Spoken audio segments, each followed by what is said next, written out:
agreement with the US? Be admitted into the South African market. Those are what are called bone-in portions. Those are legs and wings and other back portions, they sometimes call. That was the gist of the agreement. What was outstanding in terms of the agreement were really the administration of the quota. How was that going to be administered? And then the sanitary and phytosanitary matters, or if you want to put them more simply, matters of animal and human health. What has happened in the up to now is that we've made what both sides are acknowledging as considerable and discernible progress, including all through the holiday period when there were continued interactions on the outstanding issues. As we sit here now, what we've got in place is we have an avian influenza certificate already issued on our side. We have in place the rules for the administration of the tariff quota, at least in an interim arrangement. That was published in the Government Gazette on the 18th of December. We have, to a very large extent, and I think we can say for all practical purposes, concluded on the pork issue. On the beef, the issue that arose was the question of beef. Is it just for beef that is born and bred in the United States, or is it for beef that comes in from neighboring countries into the United States? And there seems to be, well, we have submitted a proposal. We are waiting to hear the answer to that beef that comes in from neighboring countries, which has been part of the United States herd for 90 days. That beef will qualify after a quarantine period of 90 days. That will qualify as though it was born and bred in the United States. The outstanding matter is the question of salmonella, and there have been a lot of interactions between our veterinary authorities on the question of salmonella, really the levels of tolerance for salmonella and the procedures for the detection or the procedures that would follow the detection of any salmonella. We were given an indicative date to conclude all of this on the 31st of December. Although our authorities on both sides had been interacting, and we have been interacting as well throughout this period, and that there was a meeting indeed on the 31st of December, they did not conclude.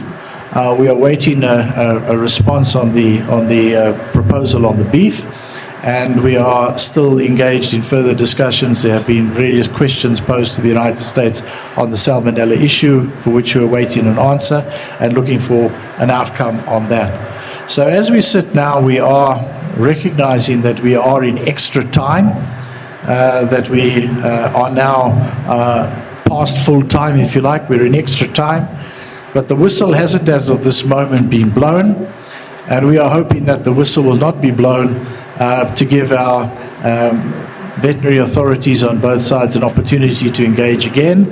They have a meeting planned for the 6th, and the work will continue whether the whistle is blown or not, because the consequences of the whistle being blown would be that certain products that are currently enjoying access under AGOA, and those are the agricultural products, would be excluded. And we'd have to see the terms of that exclusion. So it would be a partial exclusion from AGOA benefits for a period of time. And if we still did not find a solution, then that would be ramped up, is our understanding.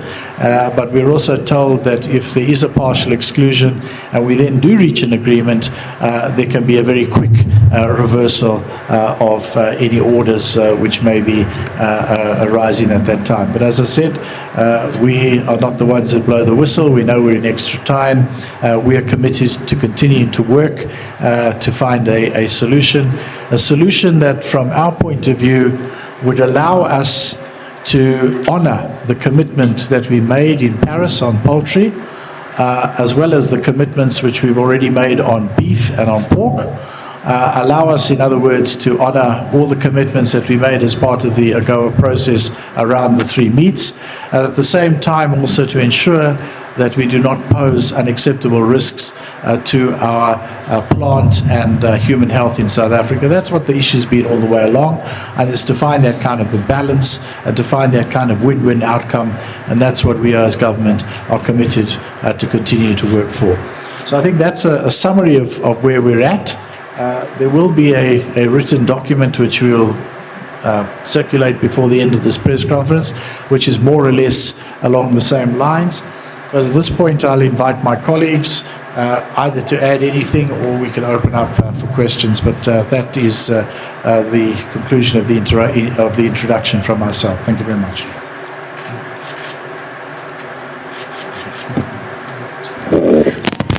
Thank you, Minister. Colleagues, without any waste of time, we'll take questions from Pretoria. Introduce yourself and the organization. Thank you. Good afternoon, Minister. It's Renee Volgra from Bloomberg News. Minister, I just want, on a kind of technical issue, you mentioned some products might be excluded from this duty-free access we have to the US, and it's farming products, but is wine included in the broader farming products category? In other words, if we do get this exclusion, will our wine exports under AGOA to the US be affected by this? And you are saying we are in extra time.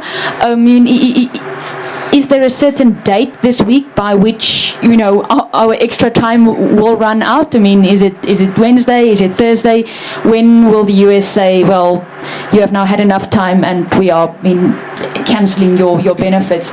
And then I also just want to make sure that you say that if we do lose this benefits temporarily, it can be reversed, or we can reapply. Can you maybe just tell us what the process would be if we do lose these benefits to reapply for it, or to make sure that our products can again get the duty-free access?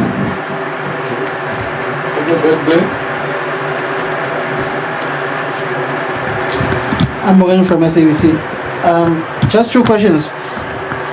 If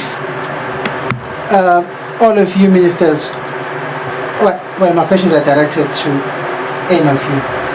Please spell out exactly what agricultural products South Africa exports to the US duty-free currently under AGOA, and how much that trade is worth to us generally.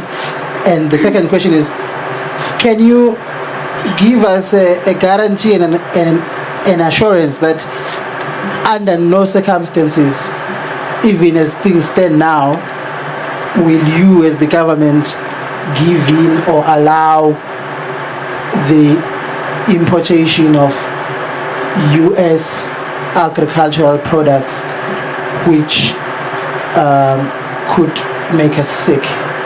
Thank you. Good afternoon, Ministers. Angelo Coppola from CCTV.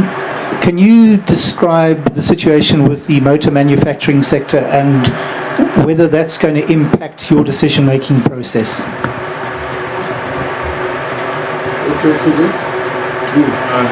Gerard from Farmers Weekly. I just want to find out what part of citrus exports are affected or will be affected if they are excluded. All right, thanks. Let me just say that it would not be for us to prescribe exclusion notices or to give the list of products. So we'd have to see what the notice would say as to whether any particular product is in or out, whether wine counts as an agricultural product or not. But we have been told that in general terms that the first set of exclusions will be for agricultural products. And that's what we've been told. And that we've been told that if that happens, it can easily be reversed if we do reach an agreement subsequently. So that's what we've been told. And then on a date this week, as I said earlier, I was trying to use the analogy, we don't blow the whistle. So we haven't been told anything like that. I know that that is something that the other side will be considering. And as I said, we are hoping that we do have this breathing space for us to conclude and continue the work, but we'll continue the work whether the whistle is blown or not, to try to find a solution. It's actually... Well, that was Trade and Industry Minister Rob Davies giving us an update on the AGOA negotiations, and it sounds as if, we are approaching that deadline very fast.